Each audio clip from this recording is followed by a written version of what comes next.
നമസ്കാരം. പ്രവാസി മലയാളിയിലേക്ക് സ്വാഗതം. ഗൾഫിൽ മലയാളികൾ ഉൾപ്പെടെ 19 പേർ കൂടി കോവിഡ് ബാധിച്ചു മരിച്ചു എന്ന വാർത്തയാണ് ഇന്ന് പ്രവാസ ലോകത്തു നിന്നും കേൾക്കുന്നത്. ഇതോടെ ഗൾഫിൽ കോവിഡ് മരണസംഖ്യ 560 വിവിധ ഗൾഫ് രാജ്യങ്ങളിൽ 4537 പേർക്ക് കൂടി രോഗം സ്ഥിരീകരിച്ചു. രോഗവ്യാപനം മുൻനിർത്തി പ്രതിരോധ നടപടികൾ കൂടുതൽ ശക്തമാക്കാൻ ഒരുങ്ങുകയാണ് ഇപ്പോൾ ഗൾഫ് രാജ്യങ്ങൾ. സൗദിയിൽ 9 പേർ കൂടി മരിച്ചതോടെ മരണസംഖ്യ 255-ലെത്തി. രോഗികളുടെ എണ്ണം 40,000 കടന്നിരിക്കുകയാണ്. ദിവസത്തിൽ ഏകദേശം 2000 എന്ന കണക്കിലാണ് സൗദിയിൽ പുതിയ രോഗികളുടെ എണ്ണം.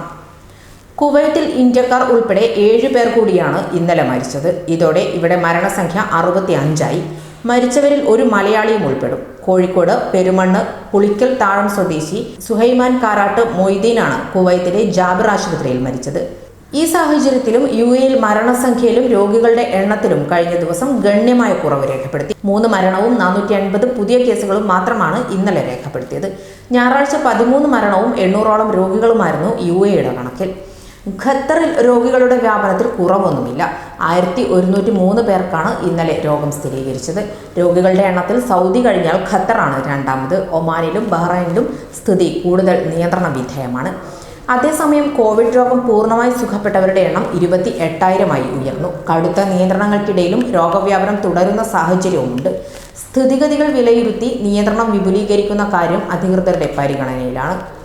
കൂടുതൽ പ്രവാസി വാർത്തകൾക്കായി ഈ ചാനൽ സബ്സ്ക്രൈബ് ചെയ്യുക.